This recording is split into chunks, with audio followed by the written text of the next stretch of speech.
sugat pag-umbuntag. Lunhaw matahong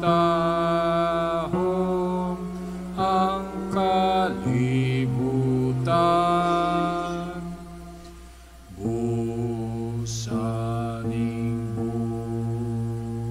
bulahan nga pamalandong, labing adul kang Jesus karon.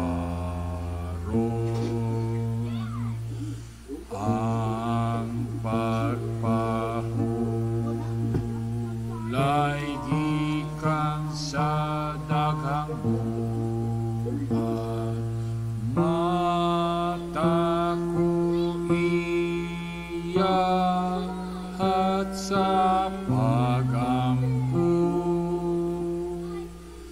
Tamis ang pahulay sa kagabi,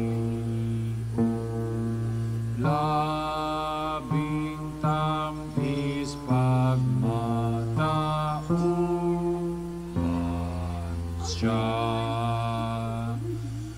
Ang pagpahulay landong ni anang buntag, kung lawas mo pa hulay nga dayo. Ni anang lawa ako kuhaon, bangon ko kauban ni Jesus.